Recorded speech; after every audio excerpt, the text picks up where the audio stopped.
We grew up with a couple different dogs in our life, and the first one got hit by a car and killed. Then we grew up with a German Shepherd. After that, that one lived a long and horrible life, simply because the training failed to give us a dog that we could use or work with or live with or enjoy.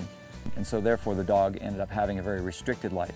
You know, we'd pull out of the driveway, the dog's freaking out and barking. We couldn't take him with us because he's crazy, he's aggressive, he'd pull you everywhere. He just did everything you didn't want a dog to do. So I left home at 18 and didn't ever think about getting a dog.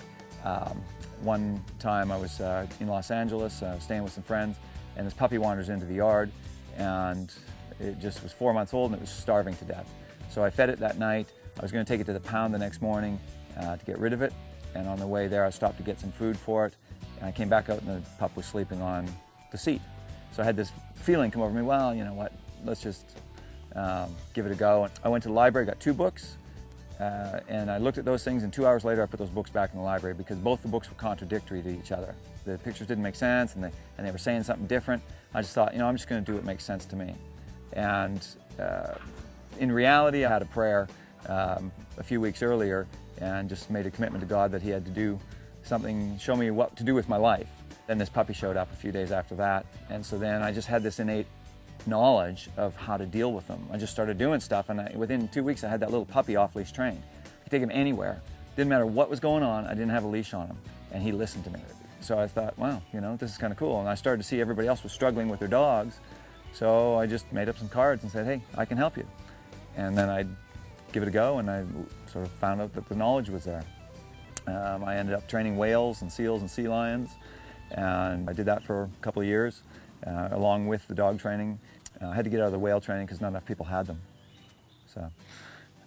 And then I just kept going with the dogs, and I took the hardest cases. I was always the kind of guy that would take the toughest dog. I'd wait, you know, somebody said, oh, we've had 5 trainers, and I like a challenge. So I go, well, bring the dog to me. And aggression became one of my specialties. I saw a lot of dogs getting put to sleep because of aggression, and that bothered me because I started to realize that, you know, looking at what everybody else is doing and still seeing the problem there, and then I'd go out and do it and I'd fix it. I'm thinking there's something wrong in the way that people are looking at the whole dog thing. And so, you know, it was just, I get calls at midnight, people crying and saying that we're going to put their dog to sleep because it's bitten someone. And I'd say, look, just go to sleep, just relax, call me in the morning, we'll get together, and we'll see what we can do. And many of these aggressive dogs, like some nasty, nasty, nasty dogs that would just want to kill people, and 2 hours later, they're wagging their tail, no muzzle on by the time we're done, and they're happily accepting the praise of strangers. There's lots and lots of dramatic stories like that.